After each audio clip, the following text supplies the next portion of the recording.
बचपन से लेके अभी तक हम सिर्फ दो ही अनाज के बारे में जानते थे, और वो है चावल और गेहूं। वो तो पूरी दुनिया यही जानती है। थोड़ा सा मक्का बाजरा। थोड़ा सा मक्का बाजरा, लेकिन वो भी ओकेजनली खाते थे। वो जब उसका मौसम होता तो खाते थे। सर्दियों में बाजरा खा लिया, और बरसात में जब मक्का आया तो मक्का खा लिया। लेकिन कभी मक्के का आटा और मक्के को आगे रूप में लाने को, भोजन के रूप में ग्रहण करने का हमने कभी नहीं सोचा था। लेकिन ये 5 मिलेट्स के बारे में जानने का हमें उत्सुकता तब हुई थी जब हम पंजाब की इकॉनमी और पंजाब की एग्रीकल्चर में जो क्राइसिस आना शुरू हुआ था, तो फिर हमने इसके ऊपर जब रिसर्च करना शुरू किया तो पता लगा कि ये तो हमारे मूल अनाज जो थे वो यही थे। ये तो 400-500 साल की हिस्ट्री है हमारे ये चावल और गेहूं को एक मुख्य रूप के खाना ग्रहण करना। उसके पहले हमारा मेन अनाज तो यही होता था, जिसको हम भूल चुके हैं। और फिर जो क्राइसिस है, एग्रीकल्चर की जो क्राइसिस है, उसकी क्राइसिस नहीं, जो वर्ल्ड लेवल पर पूरी एक एनवायरनमेंट की क्राइसिस है, उसमें इसका एक बहुत बड़ा योगदान है इन अन्न का। क्योंकि इनमें ना पानी की कम ज़रूरत होती है, इसमें ना इंसेक्टिसाइड, ना पेस्टिसाइड, ना केमिकल। स्वास्थ्यवर्धक भोजन जिसको हम कहते हैं वो यही है, क्योंकि इनमें सारी मैग्नीशियम, पोटासियम, कैल्शियम जो हम ढूंढते रहते हैं, उसके लिए हम सप्लीमेंट्स लेते हैं अपने खाने के साथ साथ, वो सारा कुछ तो इसी में पड़ा हुआ है। तो आज़ादी के बाद पैदा हुई थर्ड जनरेशन को आप एक एक करके आप ये दिखाइए कि ये पौधा जो है, क्या वो इसे पहचानते हैं और ये क्या है, आप बताइए उनको। देखिए, अब जैसे कि ये रागी है। ये रागी हालांकि साउथ में ये बहुत पॉपुलर है। कर्नाटका की बहुत सारी मतलब मेन डिशेस में ये यूज़ होता है। ये हार्ड मिलेट्स है।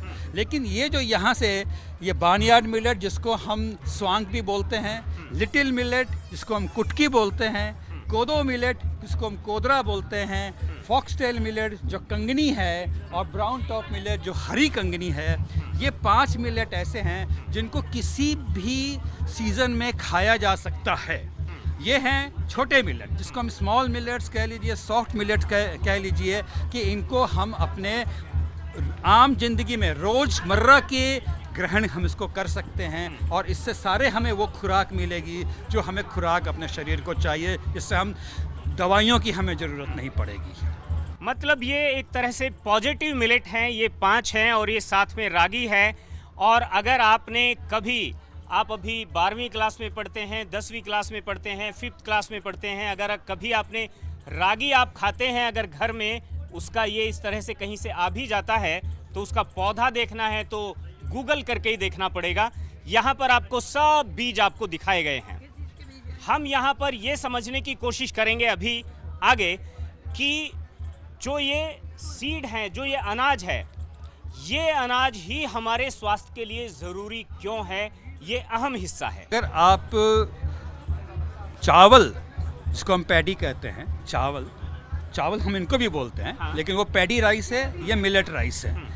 पैडी और वीट जो है, अगर आप इसका देखें हिस्ट्री में, तो इसके साथ ही हमारे साथ साथ हाइपरटेंशन, डायबिटीज़, अस्थमा और घुटनों का जो कमज़ोर हो जाना, उसका मेन कारण ये है कि इसमें जो न्यूट्रिएंट वैल्यू हैं वीट और राइस में, उसका ग्लाइसेमिक इंडेक्स बहुत हाई है, उसमें ग्लूटोन की मात्रा बहुत ज़्यादा है। जैसे कि ये फाइबर हैं, इसमें ये फुल ऑफ फाइबर हैं। जैसे कि आप राइस में ओनली 0.2% ऑफ फाइबर है, जो हमारे शरीर को और रागी में कितना होगा? 12 से 13% आपको उसमें मिल जाएगा। और चावल में कितना बताया? चावल में 0.2% है। तो हम तो फिर उसको सप्लीमेंट्स लेंगे ही लेंगे ना। तो बात ये हो रही है कि जो हमने हमारे शरीर को जो पौष्टिकता की ज़रूरत है, वो इन 5 और 7 मिलेट्स में आपको आराम से मिल जाएंगे। मैसूर के एक खादरवली साहब हैं, उन्होंने हर तरह का जो बीमारी है उसका इलाज इन मिलेट से बताना उन्होंने शुरू किया है। उस बात में कितना प्रामाणिकता है? देखिए, डॉक्टर खादरवली के साथ जो हम लोग का इंटरेक्शन आज से 10 साल पहले शुरू हुआ था, और उन्होंने हमें यही कहा था कि आप इन मिलेट्स को उपजाएं और उसमें ये तत्व हैं, और उसको लेकर के उन्होंने, हमारे पास तो इसका जीता जाता ज्वलंत उदाहरण ये है कि पंजाब में डॉक्टर अमर सिंह आज़ाद जो है, उन्होंने एक नेचुरोपैथी सेंटर खोला, और उन्होंने जब प्रेस्क्रिप्शन है वो मिलेट के रूप में लिखना शुरू किया। आज 3 महीने 4 महीने के बीच में अगर इसका सेवन करके उन्होंने प्रूव कर दिया है लोगों को कि उनकी बीपी की दवाइयाँ हटी हैं, घटी हैं और ख़त्म भी हुई हैं। अगर कोई मान लेगा डायबिटिक का पेशेंट है तो उसको कौन से मिलेट की अधिक मात्रा खानी चाहिए और कौन सी मिलेट की कम मात्रा खाना चाहिए, ये सारा उनका कैलकुलेशन है on the nutrition value actually, उसमें कितनी पौष्टिकता है, उसमें क्या क्या तत्व हैं। बिल्कुल, हमने आपको पिछले एक एपिसोड में दिखाया भी था कि कैसे पटियाला में कुछ डॉक्टर्स जो हैं मिलेट को हेल्थ सप्लीमेंट के तौर पर जो बीमार लोग हैं उनको बता रहे हैं, खिला रहे हैं, और नतीजे ये कहते हैं कि वो बीमारियां भी ठीक हो रही हैं। तो मतलब जो हमारा अनाज था वही अपने आप में हेल्थ के लिए एक रामबाण था। यहाँ पर मिलेट को दिखाया भी गया है। ये अगला एक काउंटर है जो एक तरह से मिलेट को लेकर के अवेयरनेस क्रिएट करता है। ये काउंटर पहले काउंटर का हिस्सा है जहाँ पर ये बताया गया है कि ये मिलेट हैं, 5 पॉजिटिव मिलेट हैं, साथ में रागी को जोड़ा गया है। यहाँ पर एक जागरूकता के लिए, अवेयरनेस क्रिएट करने के लिए एक काउंटर को अलग से बनाया गया है। कुछ पैम्फलेट यहाँ पर आप देख रहे होंगे। ये देखिए हमारा मेन मिशन जो था, जो इंटरनेशनल ईयर ऑफ 2023 जिसको डिक्लेयर किया गया, जिसको यूएन और उसको सपोर्ट किया गया 72 कंट्रीज़ ने, हमें ये चीज़ पर सोचने को मजबूर किया है कि ये रियली मिलेट जो है वो एक ग्लोबल पावर हाउस या ग्लोबल इकोनॉमी में जो क्राइसिस है एक्चुअली, चाहे वो एग्रीकल्चर की है, चाहे वो इन्वायरमेंट की है, उन सब को लेकर के इसीलिए इसमें 72 कंट्रीज़ को सपोर्ट कर रहे हैं। तो उसकी अवेयरनेस के लिए कि क्या है ये मिलेट, उसको कैसे खाना चाहिए, इसमें क्या क्या कुदरती तत्व हैं, वो सबों को लेकर के हमने यहाँ पर पैम्फलेट बनाए और इसको हमने खूब वितरित किया है कि ताकि मिलेट दिखाएं, मिलेट के बारे में बताएं और तब हम उनको प्रेरित करें कि इसको, जैसे कि ये एक किताब है, हमने इसमें मिलेट्स के एक फटाफट कि इस मिलेट में क्या है, इस मिलेट में क्या है और इसका क्या इम्पैक्ट पड़ता है हेल्थ के ऊपर, इसका क्या इम्पैक्ट पड़ता है एग्रीकल्चर के ऊपर, ये सब पर हम बुलेट पॉइंट्स में दे दिए हैं कि लोग चलते चलते इसको पढ़ सके और जागरूक हो सके। मैं एक आधी चीज पढ़कर आपको बताता हूं, तब आपको मिलेट खाने के प्रति रुझान बढ़ सकता है। अगर आप कंगनी खाते हैं तो आपकी तंत्रिका शक्ति, मानसिक शक्ति, गठिया, दौरे आना और पार्किंसंस जैसे रोग जो हैं वो समाप्त हो सकते हैं, उनको ये रोकता है। कुटकी अगर आप खाते हैं तो आपका थायराइड, आपकी फर्टिलिटी, आपका इस तरह के जो विकार हैं वो दूर हो सकते हैं। ऐसे गुर्दे के रोग जो हैं, अगर आप सांवा खाते हैं तो उसके लिए वो बहुत वो हैं। अगर आप हरी कंगनी खाते हैं तो मोटापा रोकने के लिए बहुत अच्छा है। अगर आप डायबिटिक हैं तो कोदरा जो है उसके लिए बहुत अच्छा है। ऐसी बहुत सारी चीज़ें जो हैं, इन अवेयरनेस जो है वो क्रिएट की गई हैं इस सब पर, और इसी के साथ फिर उसका प्रोसेस करके अनाज के रूप में वो घर घर तक पहुँचे, उसका मास प्रोडक्शन हो, इसको लेकर के काम किया गया है। क्या काम किया गया है आइए देखते हैं अगले काउंटर में। आप यहाँ पर अब इस काउंटर पर देख रहे होंगे कि ये रेडी फॉर सेल हैं। यहाँ पर ये रागी है मेरे सामने, यहाँ अलग अलग तरह के मिलेट्स जो हैं ये आपको मिल जाएंगे। लेकिन ये जो मिलेट हैं और यहाँ पर इनकी कुछ प्रोसेसिंग भी की गई है। यहाँ इन्हें सेवई के रूप में कन्वर्ट किया गया है, शायद ये नमकीन के रूप में कुछ कन्वर्ट किया गया है। ऐसी बहुत सारी फॉर्म इसकी और भी हैं, उधर आटा भी है। तो यहाँ हम समझने की कोशिश करेंगे परमजीत जी से कि देश में अभी मिलेट्स का प्रोडक्शन कितना हो रहा है। ये तो कहा गया हाउस में भी कि भारत जो है एक तरह से एक्सपोर्ट करने वाले देशों में दूसरे नंबर पर है, लेकिन भारत के अपने लोग मिलेट कितना खाते हैं ये भी एक सवाल है। ये देखिए, ये बहुत बड़ा सवाल है। जो हमारे नॉर्थ इंडिया में मिलेट की कंजम्पशन तो बहुत लो है।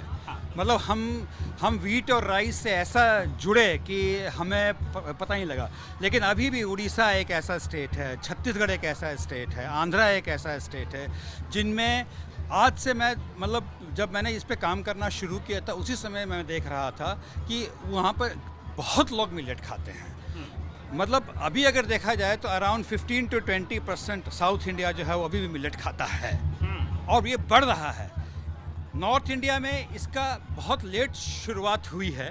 क्या आपको लगता है कि पंजाब जो है ये इस मामले में नॉर्थ में लीड ले रहा है?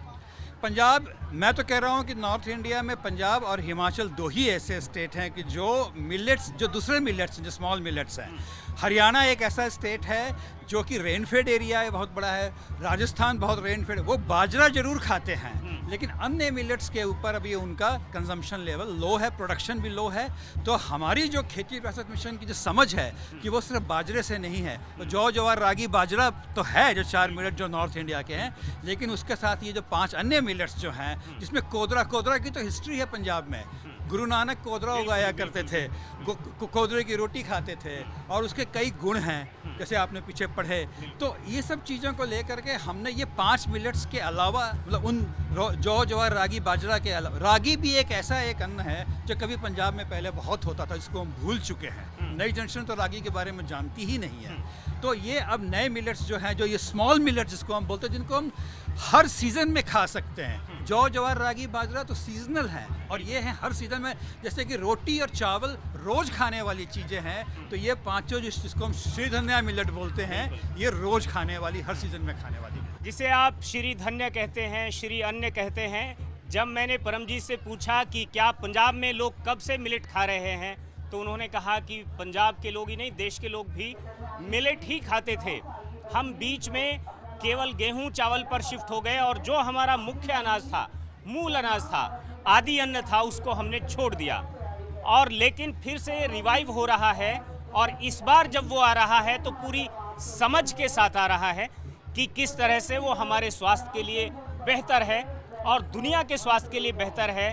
वो पर्यावरण को भी किस तरह से सेव करता है, पानी को भी किस तरह से सेव करता है, ये सारी बातें हैं।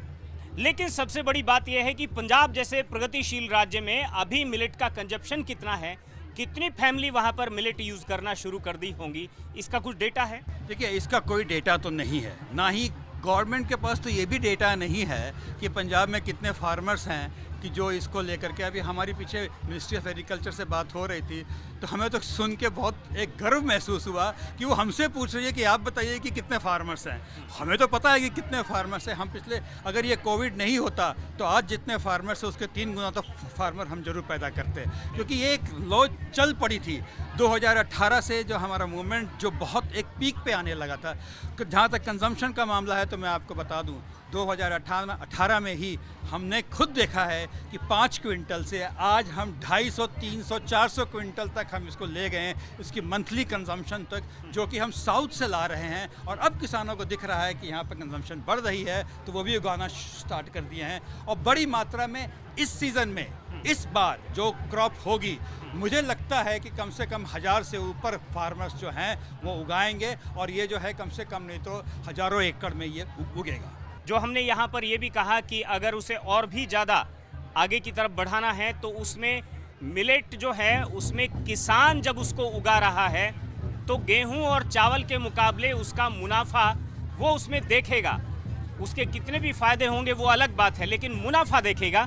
ये एक बड़ा सवाल है कि ऐसा पॉलिसी में क्या चीज़ें लेकर आना चाहिए सरकार को, ताकि मिलेट उगाने पर भी किसान को उतना ही मुनाफा मिले जितना गेहूं और चावल से मिलता है। देखिए, इसमें सबसे बड़ी बात यह है कि आज अगर हम वीट और राइस के ऊपर सब्सिडी देखें, जितनी सपोर्ट डायरेक्ट और इनडायरेक्ट फाइनेंशियल सपोर्ट जो इन दोनों को उगाने में मिलती है, वो, और इसके अलावा डिस्ट्रीब्यूशन मेथड जो हमारा है, अगर उसमें अगर गवर्नमेंट इंटरवीन करे और एक कम से कम नहीं तो मतलब कुछ उसको एमएसपी मिले। हरियाणा गवर्नमेंट के ने इस बारी बाजरा के ऊपर एमएसपी दिया है। हम ऐसा ही चाहेंगे कि पंजाब में भी वीट और राइस की सब्सिडी को धीरे धीरे, ग्रेजुअली, एक साथ नहीं, ग्रेजुअली कम करते हुए इनकी सब्सिडी को बढ़ाना शुरू करें। इन पे भी एमएसपी दे, हर मिलेट्स पर एमएसपी मिले और इसको सपोर्ट करें। जैसे 60s में वीट और राइस को सपोर्ट किया गया था, और मिलेट और इसमें सपोर्ट करें, तो हमें लगता है कि अगर 1/3 भी अगर हम पंजाब को कन्वर्ट कर दें तो उसकी पानी, आबो हवा, स्टबल बर्निंग सब कुछ बदल कर रख देंगे। पंजाब के जैतों से यहाँ एक लेडी आई हैं जिन्होंने 100 से ज़्यादा रेसिपी जो है वो इन मिलेट से तैयार की हैं। अच्छी अच्छी रेसिपी तैयार की हैं। यहाँ से बड़ा भी बनता है, डोसा भी बनता है, इडली भी बनती है, और भी बहुत कुछ। देखते हैं एक और काउंटर पर चलते हैं जहां मिलेट की रेसिपीज आपको देखने के लिए मिलेंगी। ये अंतर्राष्ट्रीय मिलेट वर्ष 2023 है और सूरजकुंड मेले में यहाँ मिलेट उत्सव मनाया जा रहा है। वहाँ मिलेट उत्सव लिखा है कि ये फ्यूचर ऑफ फूड है। यहाँ पर चमत्कारी मिलेट लिखा है। मिलेट अपने आप में चमत्कारी खाद्य क्यों है, ये भी हमने इससे पहले सुनने और समझने की कोशिश की है। मेरे साथ जो खड़े हैं आप राम बाबू हैं। राम बाबू मिलेट, वो अपना सरनेम ही मिलेट रख दिया है उन्होंने। राम बाबू जो हैं वो मैकेनिकल इंजीनियर रहे हैं और अभी पूरा लाइफ उन्होंने मिलेट को डेडिकेट किया है। हम राम बाबू से जानना चाहेंगे कि राम बाबू मिलेट की कितनी रेसिपी बना सकते हैं। जी मैं नियरली 1000 तक बन सकता हूँ पूरा मिलेट का, सीजन के वजह से, एज के वजह से, प्रॉब्लम के वजह से, रीजनल वाइज ऐसे ऑलमोस्ट 1000 तक बन सकता हूँ। ऑलमोस्ट 18 ईयर्स से बना रहा हूँ। खाना बनाना ये उनका सबसे बड़ा पैशन है। मतलब खाना बनाना उनके लिए भगवान के लिए प्रसाद बनाने जैसा है। उन्होंने ये हमसे ऑफ द रिकॉर्ड एक बार कहा भी था।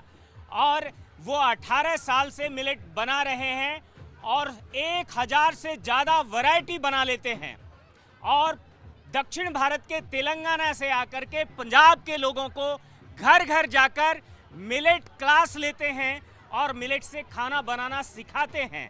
यही है डेडिकेशन, यही वो संकल्प है जिसकी वजह से आज दुनिया के 72 देशों ने मिलेट उगाने, मिलेट बनाने और मिलेट खाने का संकल्प लिया है। हमारे साथ में वहीं जैतो से एक और महिला हैं। वो मिलेट को गांव-गांव तक ले जाने में क्या कर रही हैं, महिलाओं के साथ किस तरह से वो मिलेट क्लासेस लेती हैं, ये भी हम जानेंगे। मैं खेती ਵਿਰਾਸਤ में पिछले 9 साल तो जुड़ी हुई हाँ जी। ਤੇ ਅਸੀਂ ਮਿਲਟ ਪ੍ਰਮੋਟ ਕਰਨ ਦਾ ਕੰਮ 2018 ਤੋਂ ਕਰ ਰਹੇ ਹਾਂ। ਮਿਲਟ ਦਾ ਅਵੇਅਰਨੈਸ ਕੈਂਪ ਅਸੀਂ ਹਰੇਕ ਪਿੰਡ ਦੇ ਵਿੱਚ ਜਾ ਕੇ ਲਾਉਨੇ हैं। तो साढ़े नाल 5000 तो ऊपर प्लस लेडीज़ है जो हमारे साथ जुड़ी हुई हैं। हम कुकिंग क्लास भी लगाते हैं। कुकिंग क्लास में हम बेसिक चीज़ें सिखाते हैं जो हर रोज़ हमारे घर में बनती है, जैसे कि आटा बनाना, उसका पुलाव बनाना, खिचड़ी बनानी, सूप बनाना और लस्सी बनाना और शेक बनाना।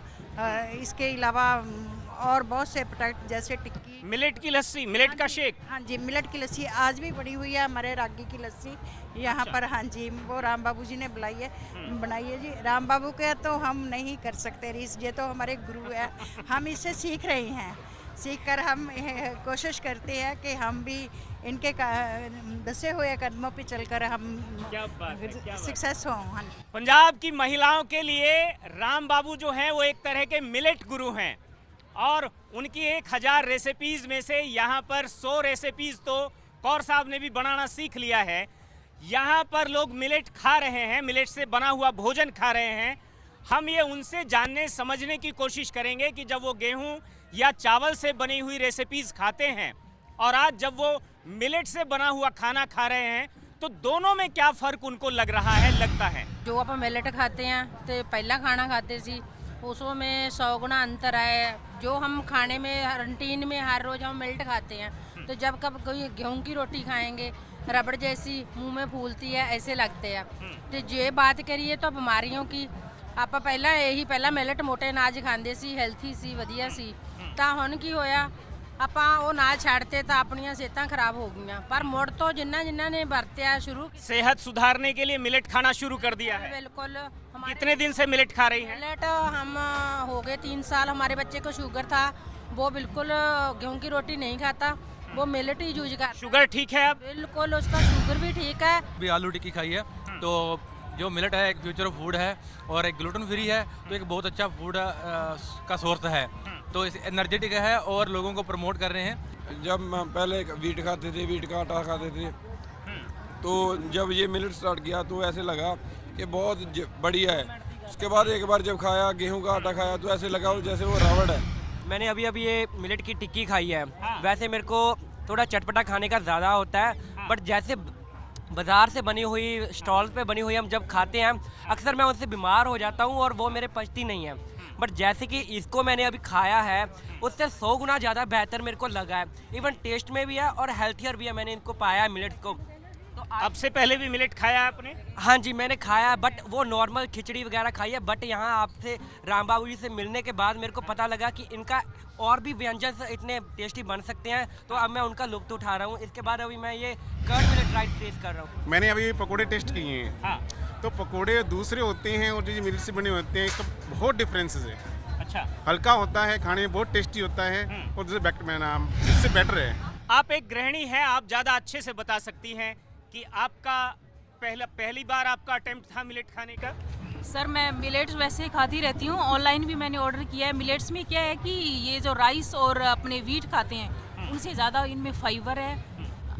इसके साथ साथ मिलेट आप ज़्यादा पसंद करती हैं कि आपके हस्बैंड ज़्यादा पसंद करते हैं? मैंने ही इनको बताया मिलेट्स के बारे में। पहले खुद ने जाना और फिर परिवार में सबको बताया कि आपने बताया कि अगर आप भी मिलेट खाएंगे तो मेरी तरह स्लिम हो सकते हैं। ये जो मिलेट्स है वो गेहूं और राइस से दोनों से बेटर और बेटर तो कहें बेस्ट है बल्कि, और इनको डेली रूटीन में मतलब अपने रिप्लेस कर सकते हैं इसके साथ, गेहूं के साथ और उसके राइस के साथ रिप्लेस कर सकते हैं। शुगर, डायबिटीज़, ये आगे फ्यूचर के लिए भी हमारे में जो अपने अंदर की जो बच्चों को आदत डाली है अपने खाने की? हाँ जी, मैं बच्चों को देती हूँ इसके भजिया बनाकर और राइस, खीर। मेरी इम्यून पावर नहीं थी, जब से मैंने मिलेट खाना स्टार्ट किया है तब से मेरी इम्यून पावर जो है वो स्ट्रांग हो गई है और कई बीमारियों का भी इलाज हो गया, जैसे डायबिटीज़ है वो ठीक हो गई है, या थायराइड था मुझे वो भी ठीक हो गया है। वो बताती हैं कि उनको थायराइड था, उनको शुगर था, अब दोनों नहीं हैं। मतलब खाना खाने से रोग भी भागते हैं। ऐसा खाना, ये आदि अन्न यानी मूल अन्न जिसको हम मिलेट्स कहते हैं वही हैं, और इसी को श्री धन्य भी कहते हैं, श्री अन्न भी कहते हैं। अलग अलग तरीके से इनको पुकारा जाता है। भारत ने पहल की है और करीब 72 देशों ने इस पर संकल्प व्यक्त किया है कि वो भी अपने यहाँ पर मिलेट का प्रसार करेंगे, मिलेट का प्रचार करेंगे, मिलेट बनाएंगे, मिलेट खाएंगे। और अगर मिलेट का उत्पादन बढ़ता है तो जाहिर तौर पर जो पर्यावरण है हम उसकी समस्याओं को भी बेहतर तरीके से डील कर सकते हैं। उन्हीं समस्याओं को डील करने के लिए आज सूरज कुंड में भी जो ये मिलेट उत्सव है ये चल रहा है, ये एक नज़ीर है, ये एक कदम है, और ये जो पहल है ये निश्चित तौर पर अपने अंजाम तक पहुंचेगी। इसी उम्मीद के साथ स्मार्ट खेती में मुझे इजाज़त दीजिए, फिर मिलेंगे, नमस्कार।